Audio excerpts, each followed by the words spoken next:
قل يا عبادي الذين أسرفوا على أنفسهم لا تقنطوا من رحمة الله. بسم الله الرحمن الرحيم. السلام عليكم ورحمة الله وبركاته. الحمد لله الذي فقه من أراد به خيرا في الدين وشرع أحكام الحلال والحرام في كتابه المبين وعز العلم ورفع أهله الذين اتقوا وكانوا به عالمين. أشهد أن لا إله إلا الله وحده لا شريك له وبذلك أمرت وأنا من المسلمين.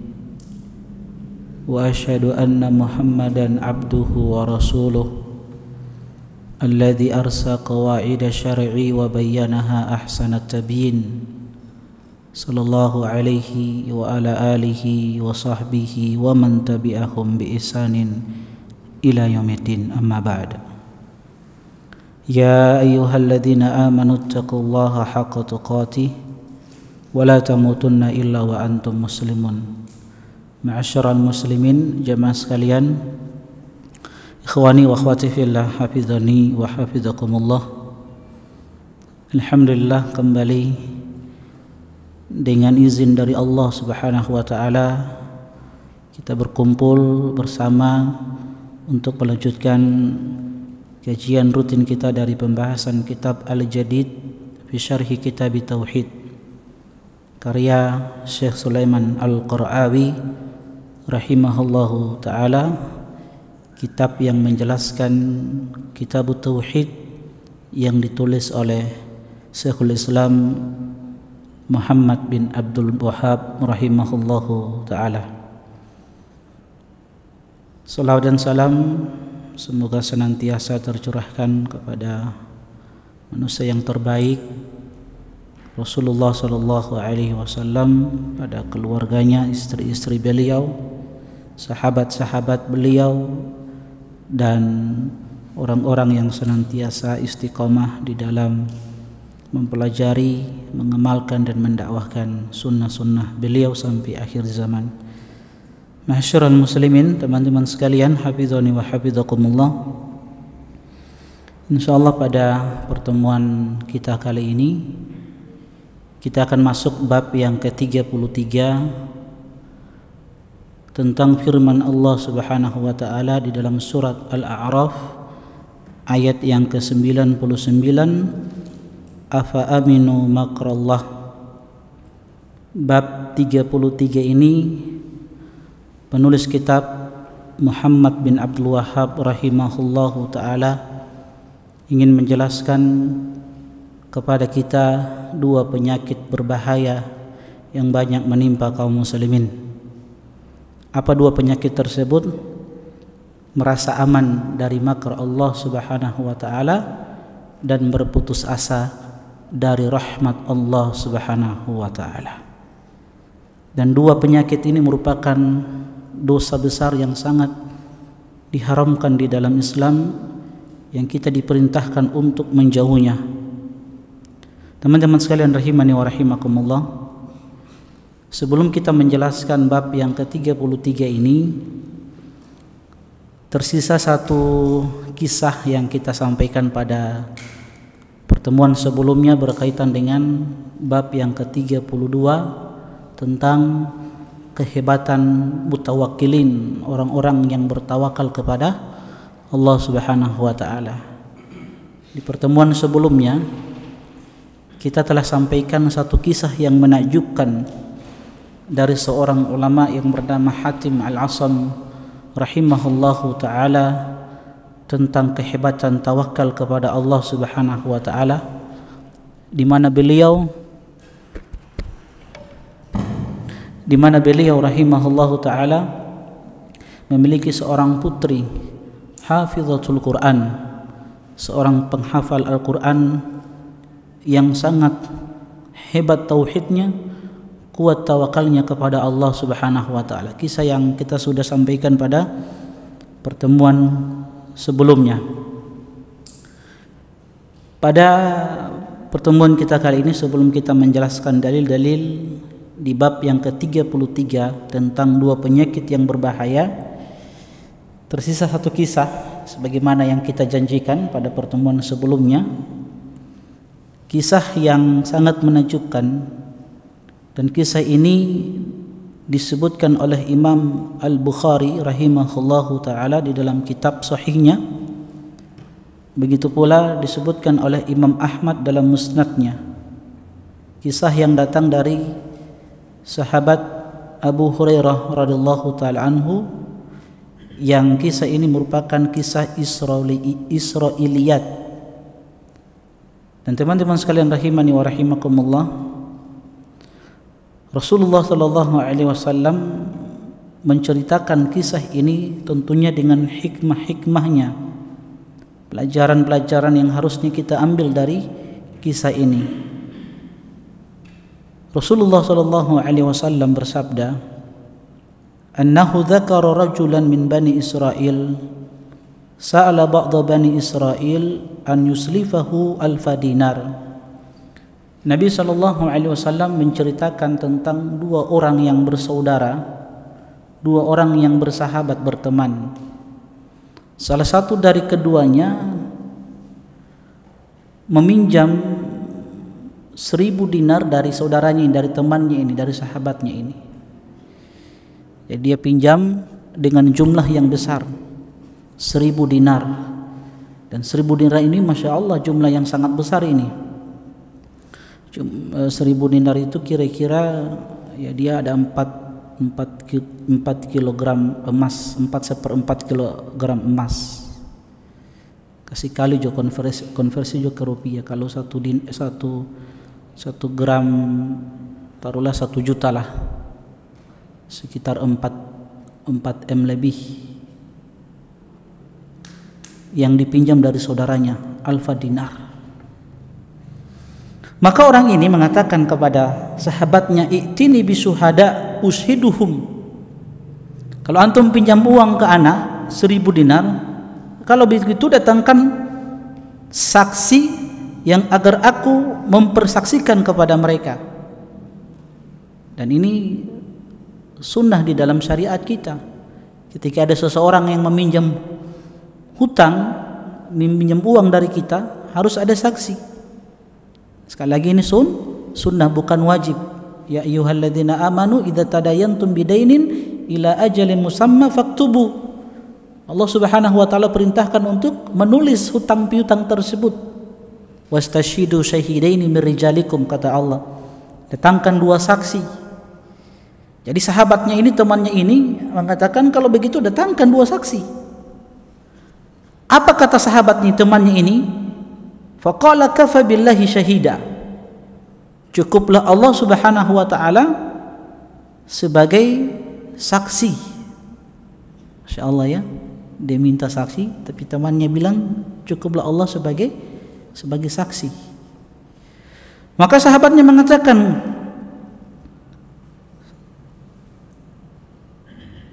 fa'tini bil kafili.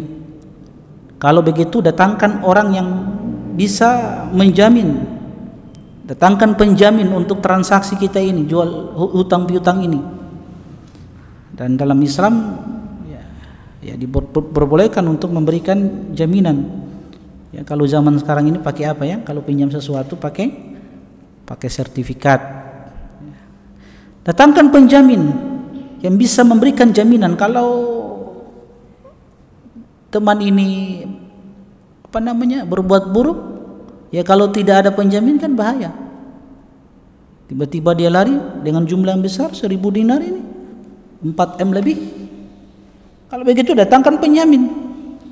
Maka sahabat ini mengatakan, kafa billahi wakilah, cukuplah Allah sebagai penjamin di antara kita. Kalau pertama, cukuplah Allah sebagai saksi di antara kita.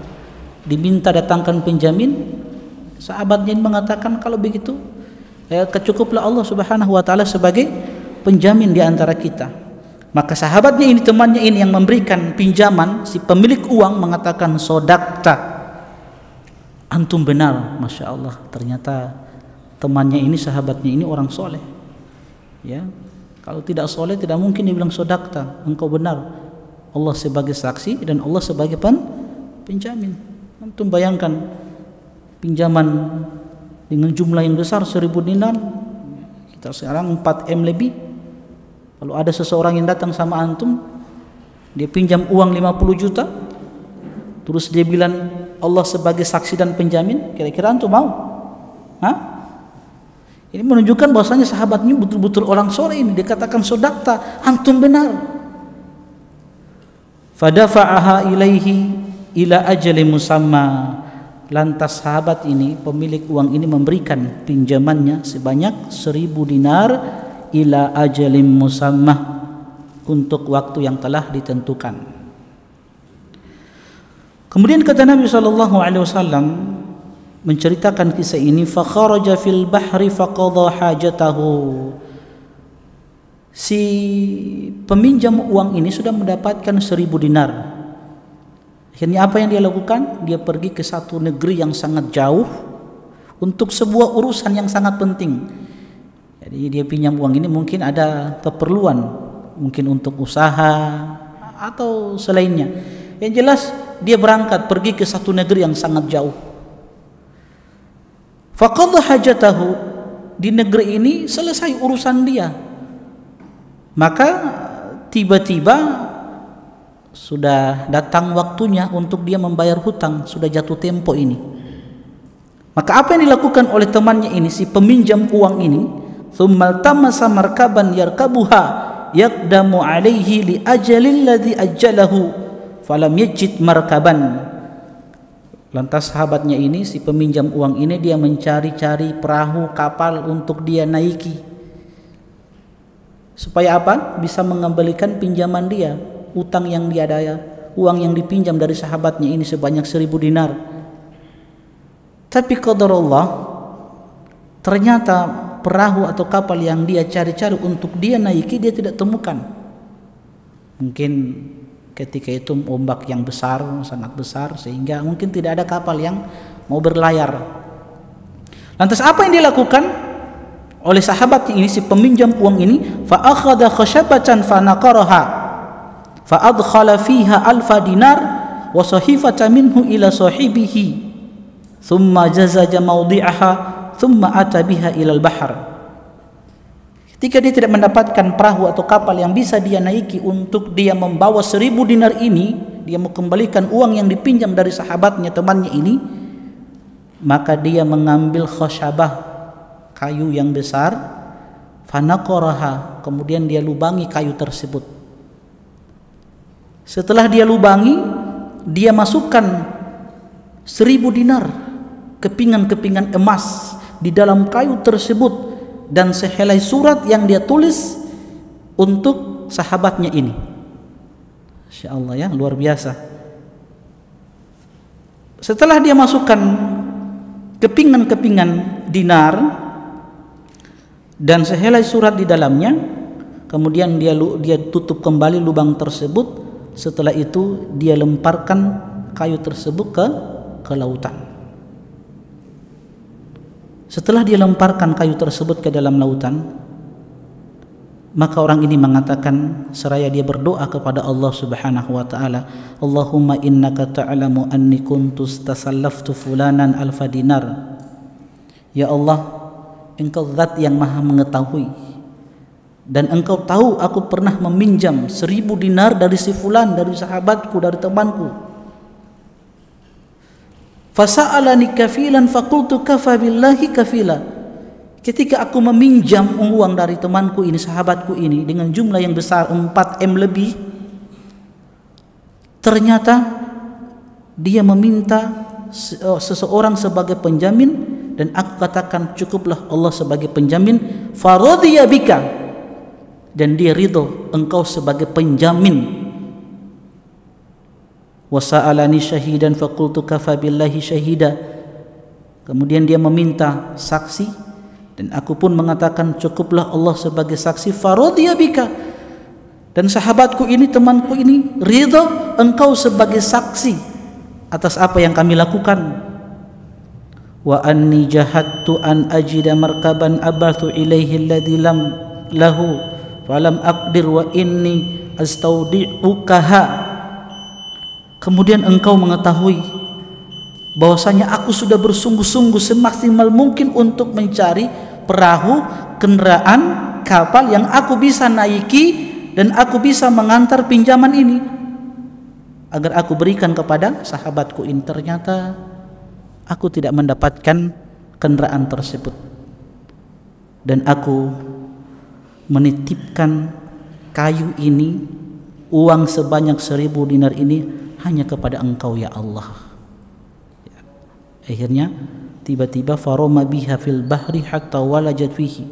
Maka kata Nabi SAW, ketika orang ini melemparkan kayu tersebut yang di dalamnya ada kepingan-kepingan dinar dan di dalamnya ada sehelai kertas surat untuk si pemilik uang ini, tiba-tiba hatta walajat fihi, kayu tersebut masuk ke dalam lautan. Thumman sarafa wa huwa fi dzalika yaltamisu markaban yakhruju ila baladihi.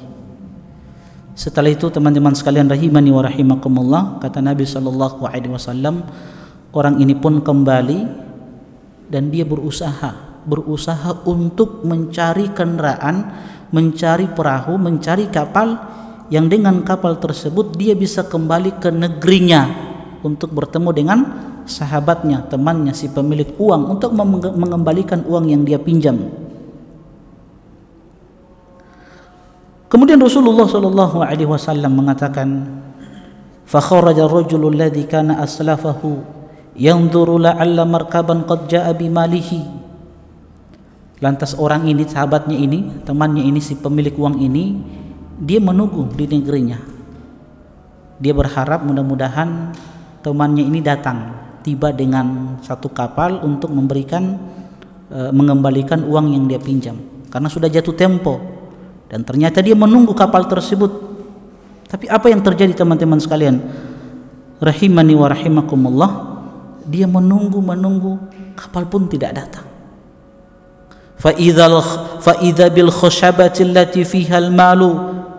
Tiba-tiba ketika dia mau pulang, dia mendapati kayu yang di dalamnya terdapat kepingan-kepingan dinar tiba-tiba berada di hadapannya. Fa akhadhaha li ahlihi hataban. Dia lihat kayu yang besar, masya Allah. Ya sudah, dia ambil ke rumah, dia bawa ke rumah untuk apa? Hataban. Hataban itu apa? Digunakan sebagai kayu bakar. Ini dapat kayu besar ini, masya Allah.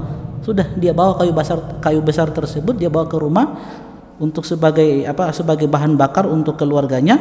Falamma nasyaraha, ketika kayu besar ini digergaji, ya, wajadal mala wa sahifata, tiba-tiba dia dapati kepingan-kepingan dinar di dalamnya, dan dia mendapati sehelai surat yang ditulis oleh sahabatnya ini, si peminjam uang ini. Allahu akbar. Thumma qadima alladhi kana aslafahu. Waktu berlalu, tiba-tiba temannya ini, si peminjam uang ini yang berada di satu negeri, datang menemui apa? Sahabatnya ini, si pemilik uang ini. Mungkin sudah mendapatkan kendaraan. Ketika dia datang kepada sahabatnya ini, si pemilik uang ini, dia datang juga dengan membawa uang yang sama, 1000 dinar. Masya Allah, ini menunjukkan bahwa temannya ini, sahabatnya ini, si peminjam uang ini betul-betul ada keinginan untuk mengembalikan uang tersebut, pinjaman tersebut. Nanti kita akan sebutkan, kita akan buang pertanyaan sama antum. Kira-kira siapa yang paling amanah dari dua orang ini?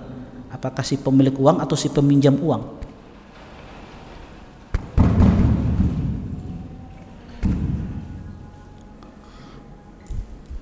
Masyarul muslimin, teman-teman sekalian. Hafidhani wa hafidhakumullah. Kita lanjutkan. Jadi si sahabat ini, si peminjam uang ini, setelah dia melemparkan kayu yang di dalamnya terdapat kepingan-kepingan dinar dan sehelai surat, maka dia pun mendapatkan perahu kapal untuk kembali ke negerinya. Lantas dia bertemu dengan sahabatnya, temannya ini si pemilik uang, dan membawa jumlah uang yang sama, 1000 dinar, 1000 dinar.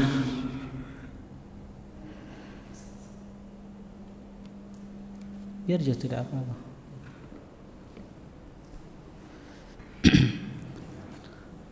Maka Nabi SAW mengatakan fa'ata bil alfi dinar. Dia pun datang tiba di negerinya membawa 1000 dinar. Faqala, lantas sahabatnya ini si peminjam uang ini berkata kepada temannya si pemilik uang, wallahi ma ziltu jahidan fi talabi markabin li atiyaka bimalika fama wajadtu markaban qabla alladhi ataitu fihi. Demi Allah, sungguh aku sudah berusaha dan selalu berusaha semaksimal mungkin. Aku mencari perahu, kapal untuk bagaimana aku membawa uang yang aku pinjam darimu. Ternyata aku tidak mendapati perahu tersebut. Maka sahabatnya ini mengatakan, jadi minta udzur ya. Jadi minta udzur beliau bahwa mohon maaf ini anak terlambat, sudah jatuh tempo dan anak tidak sempat mengembalikan, dan dikasih alasannya. Sekali lagi ini menunjukkan bahwa betul-betul sahabatnya ini, si peminjam uang ini mau mengembalikan uang tersebut. Dan subhanallah, untuk mencari orang-orang seperti ini di zaman ini kayaknya sulit ya. Bayangkan sahabatnya, temannya ini meminjamkan uang dengan jumlah yang besar, 1000 dinar, 4M lebih. Saksi dan penjaminnya cuma Allah Subhanahu wa taala. Dan tentunya si pemilik uang ini tahu keutamaannya, dan dia orang soleh sebagaimana kita sampaikan tadi. Sampai-sampai dia katakan, "Sodaqta, antum benar. Cukup Allah sebagai penjamin dan saksi di antara kita." Ini menunjukkan bahwa sahabatnya ini orang yang soleh dan tahu keutamaannya. Bayangkan, dikasih pinjam 4M lebih. Rasulullah SAW ketika menyebutkan tentang seseorang yang ditemui oleh malaikat-malaikat, lantas malaikat-malaikat bertanya kepada orang tersebut, "A'amilta minal khairi syai'an?" Apakah engkau pernah melakukan kebaikan wahai fulan? Orang ini mengatakan tidak. Lantas malaikat-malaikat mengatakan, "Tadzakar, coba ingat-ingat dulu." Ini di hari kiamat. Tadzakar, coba ingat-ingat dulu. Mungkin ada kebaikan yang antum pernah lakukan. Orang ini mengatakan, "Oh, ternyata ada kebaikan yang pernah ana lakukan. Kuntu udayunun nasa." Dulu aku sering memberikan pinjaman kepada orang-orang yang membutuhkan.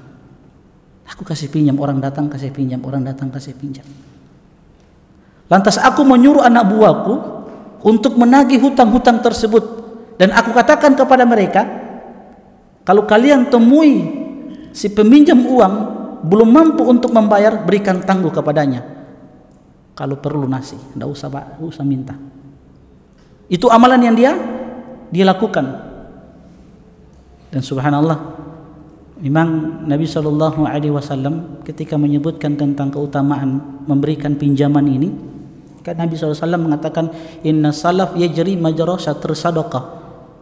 Jadi orang yang memberikan pinjaman itu kedudukannya itu seperti dia bersedekah dengan setengah sedekah. Apa maksudnya? Kalau antum kasih pinjam 2 juta sama teman, itu antum dapat pahala setengah sedekah. Artinya sama dengan antum kasih 1 juta sama dia. Kalau antum kasih pinjam 2 juta, itu sama halnya antum dapat sedekah kasih 1 juta sama dia. Luar biasa ya. Ya, ini keindahan syariat kita di mana memudahkan orang lain. Tapi di zaman ini kayaknya berat seperti itu. Ya, berat. Tapi alhamdulillah kita dan teman-teman alhamdulillah punya program namanya DIA, dana investasi akhirat, yang alhamdulillah dikelola oleh teman-teman akhwat. Dan program ini alhamdulillah sudah berjalan mungkin ada setahun lebih ya. Program ini berjalan sudah setahun lebih, di mana program ini kita buat untuk memudahkan teman-teman yang ingin meminjam uang tanpa harus ke rentenir, harus ke koperasi, ya, harus melakukan riba. Jadi kita buat program ini, alhamdulillah berjalan, dan sampai saat ini banyak teman-teman yang terbantukan, dan alhamdulillah ya kas masih ada walaupun tidak dengan jumlah yang besar, tapi minimal kita bisa membantu teman-teman. Dan saya sampaikan, kebetulan saya penasehatnya, saya yang buat program ini dengan teman-teman, saya sampaikan ke teman-teman akhwat, kita bekerja ini lillahi ta'ala. Jadi tidak dapat fulus orang ini ya, tidak dapat honor ya, cuman niatkan saja kita ingin membantu orang lain, membantu teman-teman yang membutuhkan pinjaman. Di saat ini masih tersisa ada sekitar 4 jutaan kalau tidak salah ya. Jadi pinjaman yang bisa kita kasih ya dengan jumlah 1 juta.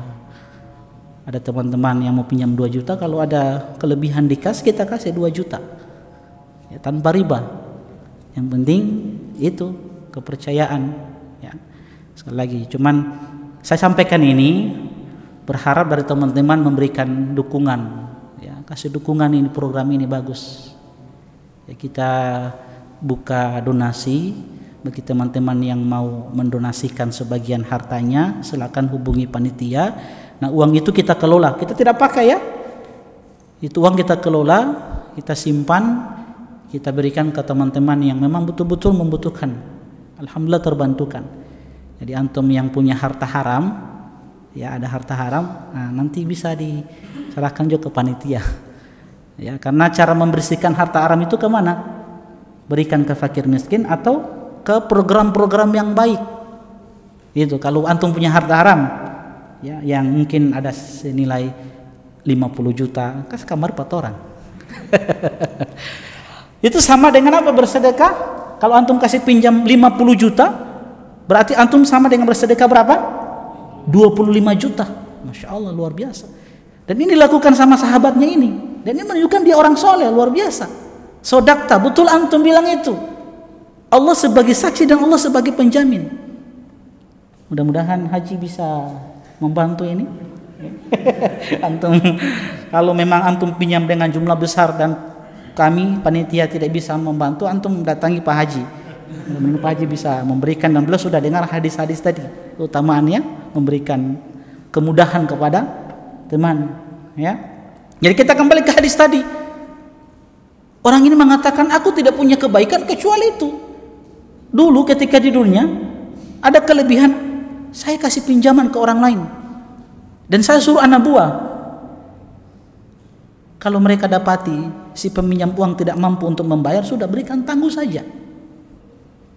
Lantas apa kata Allah Subhanahu wa ta'ala kepada malaikat-malaikatnya? Tazawwaju anhu, berikan ampunan kepada orang tersebut dan masukkan dia ke dalam surga. Dengan sebab itu orang ini masuk ke dalam surga Allah Subhanahu wa ta'ala.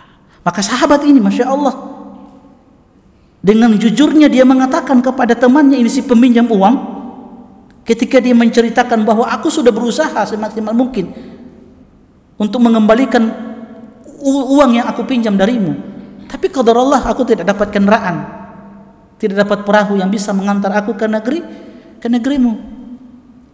Maka tiba-tiba dia mengatakan, hal kunta ba'atha ilai bi syai'in? Akhi, bukankah antum sudah pernah kirim sesuatu ke anak? Orang ini kaget. Dia katakan, ukhbiruka anni lam ajid markaban qabla alladhi jitu fihi.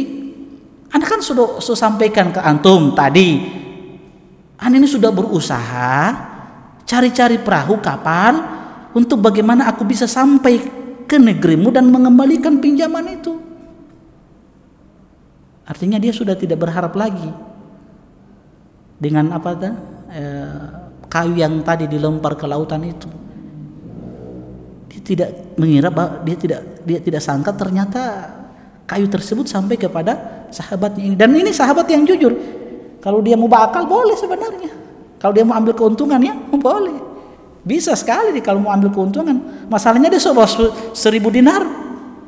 1.000 dinar yang sebelumnya diletakkan di dalam kayu dia sudah dapati. Nah sekarang dia bawa lagi 1.000 dinar. Dia mau kembalikan itu. Ini menunjukkan sekali lagi ya, bersungguh-sungguh dia mau kembalikan utang tersebut. Lantas sahabat ini mengatakan, "Fa innallaha qad adda 'anka alladhi ba'atha fil khashabah fansarafa bi alafi dinar rasyidah." Ternyata temannya ini, sahabat ini, si pemilik uang ini mengatakan, sesungguhnya Allah Subhanahu wa taala telah menunaikan hutangmu. Uang yang engkau kirim dulu di sebatang kayu di dalamnya ada kepingan-kepingan dinar itu telah sampai kepadaku. Ternyata orang ini jujur. Dan betul kata Nabi SAW, "Man akhadha amwalan nas yuridu i'ada'aha adallahu an." Siapa yang mengambil harta seseorang sebagai pinjaman dan dia ada keinginan untuk mengembalikan hutang tersebut, adallahu anhu, maka kata Nabi SAW, Allah akan mudahkan bagi dia untuk mengembalikan hutang tersebut. Dan ini kemudahan dari Allah Subhanahu wa taala. Ternyata Allah kasih kemudahan. Yang penting apa? Niat mau kembalikan hutang tersebut. Makanya dia datang lagi dengan membawa 1.000 dinar. Kalau sebagian ikhwah kan cari-cari alasan. So ada doi cuman cari-cari alasan. Ya, cari-cari alasan. Kadang dorang lupa itu hutang. Si pemilik uang kadang so malu mau batagi. Ya begitulah keadaan sekarang. Akhirnya orang so tidak mau percaya lagi. Ada orang yang soleh, yang jujur, dia mau kasih pinjaman sebenarnya tanpa riba. Cuma juga sikap dan perbuatan sebagian orang yang kurang bagus, akhirnya so hilang hati. Jadi untuk mencari orang-orang soleh seperti ini di zaman ini sulit. Makanya tidak heran sebagian orang lari kemana? Ke bank. Karena mau cari pinjaman tanpa riba ini sangat sulit di zaman ini. Makanya tadi program yang saya buat, yang mudah-mudahan tetap berjalan program ini. Alhamdulillah masih berjalan. Kemarin beberapa teman yang hubungi saya, kebetulan uang maharnya kurang dan belum cukup, dia pinjam beberapa, ya sudah kita kasih pinjam, yang penting untuk kemaslahatan dia toh untuk menikah. Antum yang tidak punya uang untuk menikah, coba datang 4 orang saja, kasih pinjam. Tapi tidak banyak-banyak, cuma 1 juta. Sebulan itu 1 juta. Ini haji ya. Kemudian teman-teman sekalian rahimani wa rahimakumullah, fansarafa bil alfi dinar rasyida. Kemudian orang ini karena dia telah mendapatkan penjelasan dari si sahabatnya ini, si pemilik uang ini, maka dia bawa kembali uang 1.000 dinar yang dia bawa untuk dia kembalikan kepada sahabatnya, si pemilik utang, pemilik uang. Teman-teman sekalian rahimani wa rahimakumullah, inilah kisah yang menakjubkan dari seorang yang kuat tawakalnya kepada Allah Subhanahu wa taala, sebagaimana kisah kemarin yang kita sampaikan tentang seorang putri penghafal Al-Quran yang menguatkan bapaknya untuk pergi berhaji. Silakan pergi wahai bapakku, jangan khawatirkan kami, sesungguhnya kita punya Rabb Allah Subhanahu wa taala, huwa Razzaq, dia maha pemberi rezeki yang akan memberikan rezeki kepada kita. Ini anak-anak yang luar biasa ya, yang terbimbing dengan pendidikan Al-Quran, pendidikan sunnah-sunnah Nabi SAW. Hanya saya sering sampaikan, ini tugas kita sebagai sebagai orang tua untuk senantiasa membimbing anak-anak kita sebisa mungkin, berusaha bagaimana menjadikan mereka penghafal Al-Quran. Karena kita tahu bersama keutamaan yang banyak tentang orang-orang yang menghafal Al-Quran, orang tua yang menjadi sebab yang dengannya anaknya menjadi penghafal Al-Quran. Banyak keutamaan yang disebutkan oleh Nabi SAW. Jadi jangan pernah bosan, jangan pernah mengeluh untuk mengantarkan anak-anak kita agar bagaimana mereka bisa menjadi penghafal Al-Quran. Mereka itu amanah tanggung jawab yang Allah Subhanahu wa taala letakkan di atas pundak-pundak kita. Jadi jangan pernah katakan, Ustaz, anak ini tidak pintar Ustaz. Anak ini tidak cerdas Ustaz. Anak ini tidak jenius Ustaz. Susah dia menghafal Al-Quran. Biar juga dia begitu. Jangan pernah mengatakan seperti itu.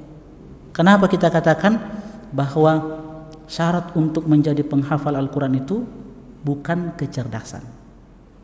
Anak-anak kita bukan butuh kecerdasan, kepintaran, bukan. Yang dia butuhkan adalah pengorbanan orang tua, menemani anak, memberikan semangat kepada anak agar bagaimana menjadi penghafal Al-Quran.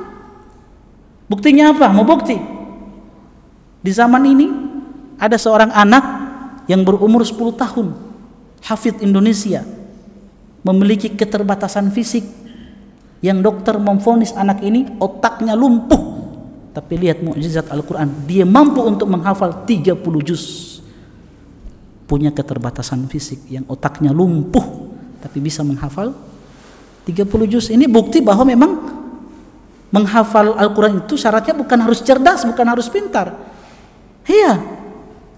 Dan Allah telah sebutkan di dalam Al-Quran, walaqad yassarnal Qur'ana lidzikri fahal min muddakir. Kami telah mudahkan Al-Quran itu, kata Allah Subhanahu wa taala, untuk apa? Dihafal, untuk dipelajari. Allah telah mudahkan. Bayangkan ayat ini dalam surat Al-Qamar, Allah sebutkan sebanyak 4 kali kalimat ini, walaqad yassarnal Qur'ana lidzikri fahal min muddakir. Sungguh kami telah mudahkan Al-Quran itu untuk dipelajari, dihafalkan. Fahal min muddakir, adakah orang yang mau mengambil pelajaran? Ayat ini 4 kali Allah sebutkan di surat yang sama, surat Al-Qamar, ayat 17, 22, 32, ayat 40. Seakan-akan Allah ingin memberikan pesan kepada kita, pelajari Al-Quran, hafalkan Al-Quran. Mudah untuk kalian menghafal Al-Quran, tidak ada yang sulit. Jadi sekali lagi teman-teman sekalian rahimani wa rahimakumullah, didik anak-anak kita supaya betul-betul menjadi penghafal Al-Quran. Korbankan waktu kita, tenaga kita, pikiran kita, harta kita, supaya kita bisa mencetak generasi Quran menjadi anak-anak yang kuat tawakal mereka kepada Allah Subhanahu wa taala, sebagaimana kisah yang kita telah sampaikan, putri dari seorang ulama yang bernama Hatim Al-Asam rahimahullahu taala. Kita selesai dari bab yang ke-32. Kita masuk bab yang ke-33 tentang 2 penyakit yang berbahaya yang disebutkan oleh penulis kitab Syekhul Islam Muhammad bin Abdul Wahhab rahimahullahu taala. Dan bab yang ke-33 ini masih berkaitan dengan bab yang berbicara tentang takut kepada Allah Subhanahu wa taala, ya. Jadi Syekhul Islam Muhammad bin Abdul Wahhab rahimahullahu taala membawakan bab yang ke-33 ini. Beliau ingin menjelaskan tentang 2 penyakit yang sangat berbahaya. Apa 2 penyakit itu? Merasa aman dari makar Allah Subhanahu wa taala dan berputus asa dari rahmat Allah Subhanahu wa taala. Teman-teman sekalian, hafidhani wa hafidhakumullah, kita sudah pelajari pada pertemuan sebelumnya tentang rukun-rukun ibadah. Rukun-rukun ibadah ada berapa? Rukun arkanul ibadatil qalbiyah ada berapa? Rukun-rukun ibadah hati ada berapa? Coba lihat catatan, ada berapa? Hah? Ada? Antum dapat di catatan? Ada berapa? 3. Sebutkan 3 itu. Itu ada 3. Mahabbah, cinta, kan sudah kita lewati pembahasan tentang mahabbat, tentang cinta kepada Allah Subhanahu wa taala. Kemudian rasa khauf, takut, kita sudah lewati kan? Sudah.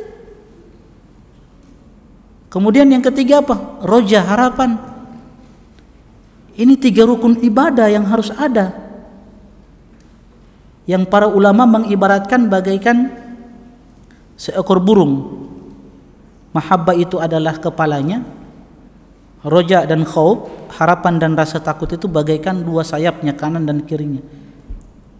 Ya, itulah arkanul ibadatil qalbiyah, cinta, khauf dan roja. Kita akan bahas tentang roja, tentang harapan kita kepada Allah Subhanahu wa taala. Ar-raja'us syar'i, harapan yang disyariatkan. Seperti apa harapan yang disyariatkan? Roja syar'i itu seperti apa? Jadi dalam beribadah harus ada dua ini, teman-teman sekalian rahimani wa rahimakumullah. Harus ada khauf, rasa takut, harus ada apa? Roja. Kalau seseorang hanya memiliki rasa khauf, rasa takut yang berlebihan, itu akan menyerumuskan dia ke dalam apa? Keputusasaan dari rahmat Allah Subhanahu wa taala. Orang kalau berlebihan rasa takut dia kepada Allah, dia akan berputus asa dari rahmat Allah Subhanahu wa taala. Seperti kelompok Khawarij. Inilah Khawarij, orang itu luar biasa rasa takut mereka kepada Allah Subhanahu wa taala, tapi mereka tidak punya roja harapan. Tidak pernah merasa apa? Berharap rahmat Allah Subhanahu wa taala. Akhirnya apa? Orang-orang Khawarij ini, para teroris ini memutuskan rahmat Allah dari diri mereka dan dari orang lain. Konsekuensinya apa? Kalau tidak ada roja ini, akhirnya sembarangan di dalam mengkafirkan orang lain. Pelaku-pelaku dosa besar orang kafirkan. Itu konsekuensinya. Kan begitu? Kenapa mereka kafirkan? Itu. Mereka sudah berputus asa dari rahmat Allah Subhanahu wa taala. Makanya harus ada roja. Harus ada roja. Kalau kau berlebihan, itu akan imbasnya ke tadi, dia akan berputus asa dari rahmat Allah Subhanahu wa taala. Nah, kalau roja yang berlebihan dan tidak ada rasa takut, maka apa? Akan menyerumuskan dari yang tadi, merasa aman dari makar Allah Subhanahu wa taala, seperti orang-orang Murji'ah. Orang-orang Murji'ah kan tidak punya rasa takut kepada Allah Subhanahu wa taala. Akhirnya konsekuensinya apa? Amal-amal buruk, kemaksiatan yang mereka lakukan itu tidak mempengaruhi keimanan. Sama, pendosa dengan ahli ibadah imannya sama. Pezina ya dan ahli ibadah sama keimanannya. Apapun maksiat yang kita lakukan, bagi kelompok Murji'ah itu tidak akan mengurangi keimanan. Karena tidak ada rasa takut kepada Allah Subhanahu wa taala. Insyaallah nanti kita akan sebutkan pada pertemuan selanjutnya dalil-dalil yang menjelaskan ini tentang pentingnya roja dan pentingnya khauf di dalam sebuah ibadah, di dalam hati seorang yang beriman kepada Allah Subhanahu wa taala yang dibawakan oleh penulis, dan insyaallah kita akan berusaha menjelaskan hal-hal yang penting yang harus kita ketahui berkaitan dengan dua penyakit yang berbahaya ini, dari apa yang dibawakan oleh penulis kitab Syekh Sulaiman Al-Qara'awi rahimahullahu ta'ala. Karena kita dibatasi oleh waktu, jadi sekali lagi insyaallah kita lanjutkan pada pertemuan-pertemuan berikutnya insyaallah. Wallahu ta'ala alam. Subhanakallahumma bihamdik, asyhadu an la ilaha illa anta, astaghfiruka wa atubu ilaik. Assalamualaikum warahmatullahi wabarakatuh. قل يا عبادي الذين أسرفوا على أنفسهم لا تقنطوا من رحمة الله